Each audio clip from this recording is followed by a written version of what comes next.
Bonjour, bienvenue sur ma chaîne de parfum Espace Passion Parfum avec Isa. On va parler de parfumerie de niche, mais suite à mon voyage à Amsterdam et j'ai visité un peu les Pays-Bas. Donc, j'ai visité lors de ce voyage la boutique Perfume Lounge.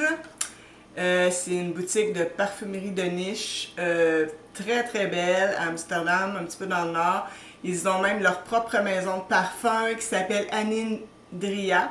J'ai bien aimé de cette maison Oris Soyeux, un parfum de Francesca Bianchi. Un iris un peu poussiéreux, sale, mais beau à la fois, comme seule elle peut le faire. C'était magnifique. Et Vetiver Rain, que j'ai beaucoup aimé aussi sur peau, il était très très beau. Ils ont aussi la maison de parfum Iron Green, que j'aime beaucoup et dont j'ai plusieurs parfums. Alors, là-bas, il y avait les Beaufort London. Et j'ai testé Lignum Vitae, un parfum là exceptionnel. C'est vraiment c'est un autre parfum, le nez c'est Julie Marleau. Ce parfum il s'inspire de l'utilisation des matériaux qui ont permis aux horlogers de créer les premiers chronomètres marins de précision. Ici, là, il y a comme des odeurs de bois, de métal, il y a du sel, puis ça se rencontre vraiment là, dans une nuance qui ressemble un peu comme exotique, qui évoque le voyage, les grandes traversées, les instruments anciens polis par l'air marin. C'est fantastique. Le travail derrière cette création, là, vraiment, là, c'est impressionnant. Réunir des notes aussi contrastées pour en faire quelque chose d'harmonieux, d'enveloppant et profondément original. L'ouverture, là, c'est un choc sensoriel, je vous le dis. Il y a une mandarine juteuse qui éclate, là, vraiment sous un poivre qui va être vif, mordant.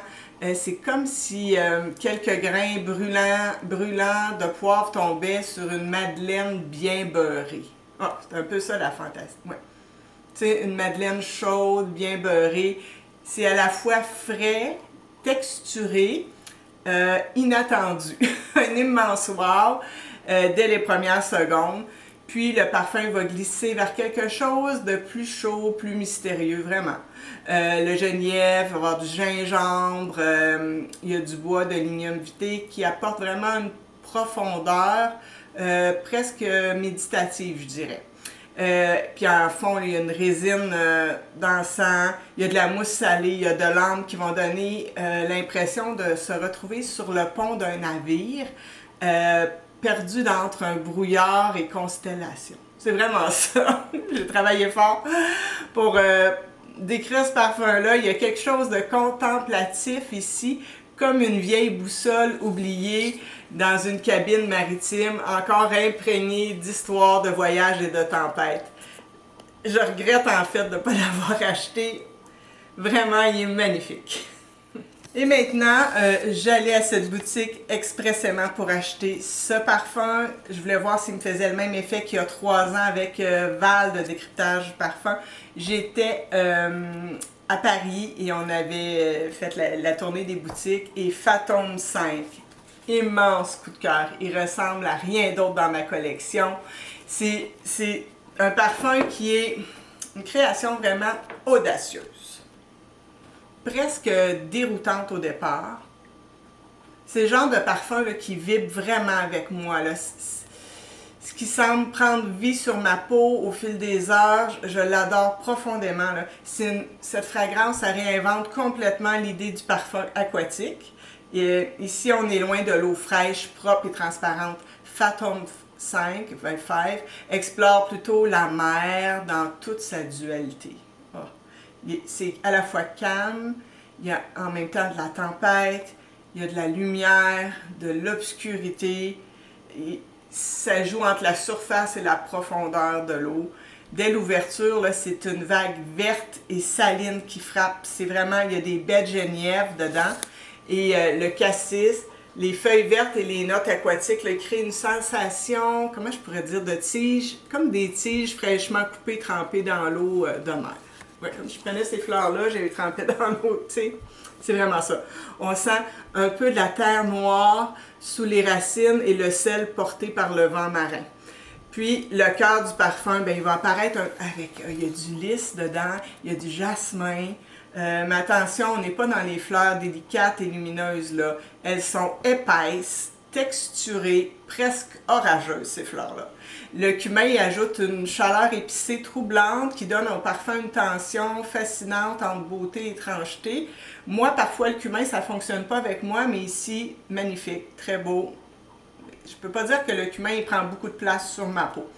Et la base, wow, le vétiver, la mousse, le cèdre, c'est vraiment du cèdre de l'Atlas. Ça laisse une résonance qui va être à la fois minérale, incroyable sur la peau. Il y a une sensation de bois salé, de mousse humide qui est accrochée au rocher c'est comme si on sent l'air marin là, avant une tempête. Ce parfum, il donne l'impression de me tenir sur une côte battue par le vent face à une mer immense et impénétrable.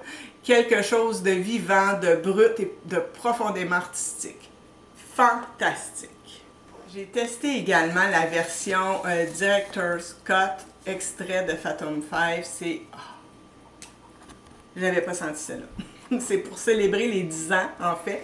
Ce parfum culte, la maison a créé une édition limitée, ultra concentrée, avec une concentration ils disent en huile augmentée de 150%. C'est ce que la marque dit.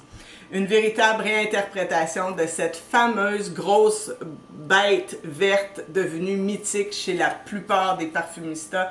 Vraiment, là, plusieurs passionnés de parfumerie de niche en parle de Phantom 5 tout le temps. Cette version-là pousse encore plus loin l'expérience originale. Les facettes sont plus discrètes. C'est comme si les facettes plus discrètes du parfum, là, ils prennent vie dans une puissance et une profondeur impressionnantes. Le résultat, il est à la fois intense, texturé, presque vivant sur la peau, avec une tenue qui semble infinie. Chaque flacon noir est numéroté individuellement et il y a eu seulement 1000 exemplaires qui existent dans le monde. C'est accompagné d'une note d'authenticité signée à la main. J'ai failli flancher, mais finalement, j'ai pris Phantom 5 parce que je l'attendais depuis 3 ans, mais lui aussi, je regrette un petit peu de ne pas l'avoir acheté. Puis là, je salue Stéphane, OK? Parce que du blog Passion Parfum, Stéphane, c'est un blogueur extraordinaire à suivre. Vraiment, je vous invite à le suivre. Il connaît ma passion pour ces parfums-là. C'est lui qui m'a initié à cette maison de parfums. Vraiment, là, puis à chaque fois qu'il y a des nouveautés qui sortent, c'est lui qui me les annonce. C'est fantastique. Merci Stéphane pour ton travail. Et là, on continue avec un autre parfum que j'ai acheté là-bas. C'est Cape Wrath. Stéphane m'en avait parlé avant, mais là, quand je suis arrivée là-bas, oh mon Dieu! On se retrouve un peu sur une côte isolée, là. Cape Wrath, c'est vraiment... Ça existe, c'est une côte isolée qui est située à l'extrême nord-ouest de la Grande-Bretagne. C'est un territoire qui est rude, balayé par les vents. Il y a la mer qui peut passer là, du calme à la violence la plus totale en quelques instants. Pendant des siècles, ce cap a servi de point de repère aux marins pour naviguer autour des côtes britanniques. Mais ces eaux dangereuses ont aussi englouti d'innombrables navires. Et honnêtement, ça se ressent dans ce parfum. Cape Wrath, ça sent l'océan froid, le brouillard salé. Ça sent les falaises frappées par les tempêtes. C'est une fragrance qui est puissante, sauvage, profondément atmosphérique, je dirais. On a presque l'impression d'entendre le vent hurler entre les rochers. L'ouverture, ça arrive comme une grosse bourrasque d'air marin glacé. Il y a du poivre rose, il y a de l'élémie, il y a du galbanum que j'adore, il y a la racine d'angélique qui vient un petit peu adoucir ça, puis ça crée une sensation vive, verte et tranchante, comme une rafale venant du large. Mais il y a quand même une tranquillité aussi dans ce parfum. Puis le cœur, il devient plus mystérieux avec l'encens, le mastic et le géranium. C'est une fumée résineuse qui s'installe doucement, qui apporte à la fois, il y a de la chaleur, une certaine austérité minérale. C'est Ewan McCall qui l'a fait, là. Le fond de ce parfum, on retrouve de l'ambre gris, le vétiver, de l'ambrette, il y a des algues, de la mousse de chêne, ça crée une base océanique. Je dirais sombre, persistante, qui reste longtemps sur la peau. C'est une sensation humide, salée et presque rocheuse. Vraiment, le Johan McCall a réussi à capturer quelque chose de très cinématographique, je dirais. Ici, la beauté brute d'une mer nordique imprévisible. Toujours chez Beau for London, The Grudge. C'est un autre parfum encore signé Johan McCall. C'est un parfum... Ok, c'est fascinant. C'est inspiré de ce qu'on appelle parfois l'or blanc des plages écossaises. C'est l'ambre gris en fait, cette matière rejetée par les cachalots, façonnée lentement par le temps, les marées et la mer avant d'être retrouvée sur une plage puis transformée en parfum. C'est presque plus utiliser l'ambre gris dans la parfumerie moderne. Ici, ils en voulaient une représentation. Et honnêtement, le parfum, il capture, je dirais, parfaitement cette idée. Il y a quelque chose de brut, d'élégant et presque sauvage à la fois. L'ouverture est un peu amère, sombre et intrigante. Il y a de l'absinthe dans ce parfum, il y a de l'encens, de la résine de copal, puis ça crée immédiatement une atmosphère un peu...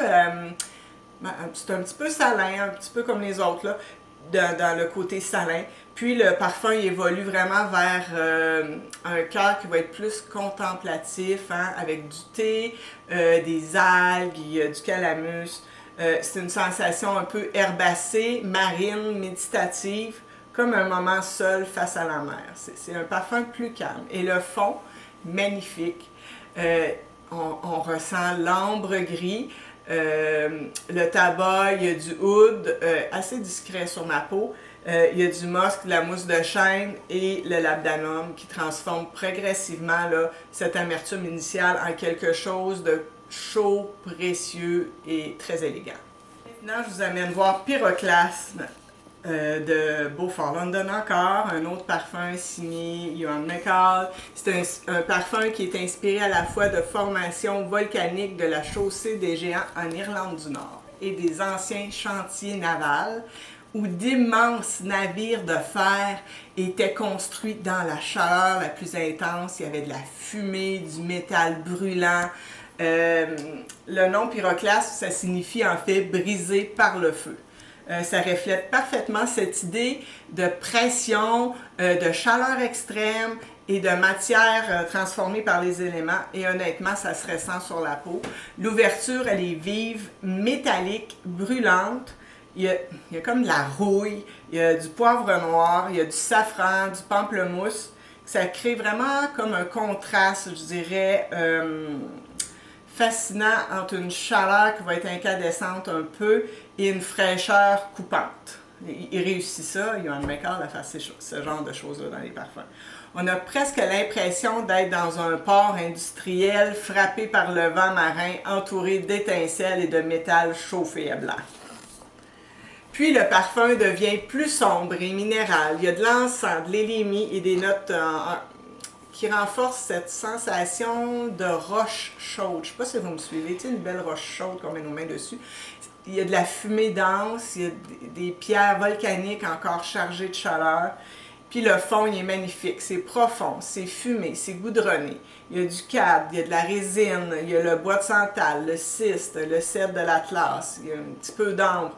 C'est une sensation de braise noire refroidie par les embruns. C'est exactement ça, je dirais, pour moi. C'est un parfum intense, minéral et profondément élémentaire où le feu, la pierre, le métal et la mer semblent fusionner ensemble. Si vous aimez Firewater de chez Jérôme Studio, qui a été créé par Johan McCall, Jérôme Studio, c'est la maison de parfum de Johan McCall, on a une petite... C'est dans le même esprit que Firewater, c'est cet esprit de passer du feu à l'eau.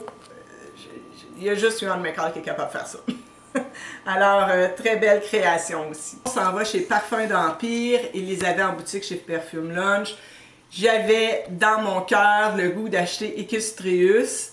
Equestrius, c'est le nom du cheval de compétition de saut de haut niveau de Marc-Antoine Corticchiato. C'était pour lui la rencontre qu'on peut avoir qu'une seule fois dans sa vie entre un cavalier et un cheval. Il voulait retrouver son souffle et il a réussi. C'est vraiment le souffle d'un cheval sur votre nuque. Là. Vous savez, là, cette sensation douce, rassurante, chaude. C'est beau. Il voulait... c'est vraiment doux, c'est soyeux, c'est à l'image là, des naseaux tout doux des chevaux. C'est un parfum qui est intimiste avec une élégance très racée. C'est un parfum qui s'ouvre avec des notes de chant verdoyant recouvertes de violettes fraîches. Vraiment, là, c'est comme c'est un parfum de liberté pour moi. C'est un parfum, c'est une caresse soyeuse qui calme l'âme. Moi, il me fait profondément du bien, ce parfum. C'est un iris de Florence qui est chaud, beurré et absolument délicieux. C'est un iris doux enveloppant, un soupçon poudré, c'est une sensation de poudre de riz blanc finement texturé. Et il y a comme du chocolat qui ressort dedans dans l'extrait d'iris, puis ça révèle sur la peau vraiment une sensualité tout en finesse. C'est tout doux. On y retrouve du beurre d'ambrette que j'adore, un peu fruité, musqué. Il y a de l'iris, de l'ambre gris, du santal lacté qui vont vraiment créer un tableau contemplatif. On se relaxe là, avec ce parfum-là. C'est beau, c'est calme, c'est la paix. La présence de vétiver plus sec va représenter pour moi la structure musculaire et la force noble du cheval derrière son souffle chaud et apaisant. C'est un parfum intimiste qui calme l'esprit, ce dont j'avais grandement besoin. Toujours dans la maison Parfum d'Empire, il y avait le Madagascar, le baume vanille que je n'avais pas encore senti et que je rêvais de sentir depuis sa sortie. Il a été lancé en 2025, toujours avec Marc-Antoine Corticchiato. Et ça, là, ce parfum-là, il faut prendre son temps pour le découvrir. Il faut le découvrir vraiment calmement, chez soi. À l'ouverture, c'est un mélange de rhum brun, ok? Sur ma peau, là, c'est très liquoreux. C'est un peu râpeux, on y sent des bois de fût. C'est vraiment au départ, là, c'est des effluves alcoolisés. C'est un rhum qui se dévoile peu à peu avec ses épices. Il y a un aspect liquoreux qui reste vraiment très longtemps sur la peau. Moi, c'était dominant. On retrouve du poivre aux nombreuses facettes qui amènent un peu de fraîcheur piquante ici et là, dans le parfum au fil de l'évolution. Puis au fil des heures, on rencontre cette vanille chaude, un peu sèche, pas vraiment gourmande, avec une pointe de cannelle et de clous de girofle et qui réchauffe le parfum. C'est un parfum à découvrir sur peau et sa composition se dévoile lentement au fil des heures. La vanille se fait attendre puis dévoile sa splendeur. Une vanille là, avec une richesse et une opulence. Elle s'exprime en 3 extraits naturels. Il a utilisé la teinture de vanille, l'extrait de vanille de CO2 et l'absolu de vanille. C'est baumé, c'est cuiré, c'est une gousse de vanille bien grasse qui a macéré longtemps dans un rhum épicé, avec un soupçon de noix de coco crémeuse. C'est un parfum extrêmement bien ficelé, bien loin des vanilles trop gourmandes du marché. Là-bas, je trouve qu'en boutique, j'avais pas le temps de bien le découvrir. Il faut vraiment le tester sur plusieurs heures. C'est une magnifique création de Parfum d'Empire. Encore une fois, ben bravo. Lors de mon voyage aux Pays-Bas, j'ai passé les 2 premiers jours à Rotterdam et par hasard, je suis rentrée dans la boutique Bijan Koff, qui est comme un gros Old Renfrew là-bas. C'est beaucoup des vêtements de luxe et des parfums de luxe et il y avait beaucoup quand même de parfums de niche. Mais là, je suis allée au comptoir Guerlain pour découvrir Eau de Tulle que je n'avais pas encore senti. Immense coup de cœur immédiat. Ce parfum-là, j'en ai pulvérisé ma veste. Donc, il m'a accompagnée durant mon voyage d'amoureux aux Pays-Bas. À ce moment-là, j'avais profondément besoin de douceur, de réconfort, suite à 2 mois totalement tumultueux ici. Vaporisé sur ma veste, là, il m'a enveloppé pendant plusieurs jours dans une bulle de tendresse. Absolument magnifique. C'est une odeur délicate et réconfortante. C'est une présence discrète, douce, lumineuse qui me suivait partout comme un voile de protection. La fragrance évoque justement cette sensation aérienne, délicate d'un voile de tulle blanc flottant dans le vent, là, comme un voile de mariée.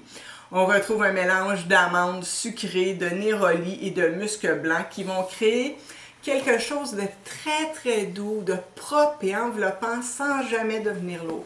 Je dirais qu'il y a dans ce parfum une sensation de bonheur suspendu dans le temps, quelque chose de paisible, presque cotonneux, qui apaise immédiatement l'esprit. Sur ma peau et surtout sur les tissus, là, il devenait encore plus beau au fil des heures.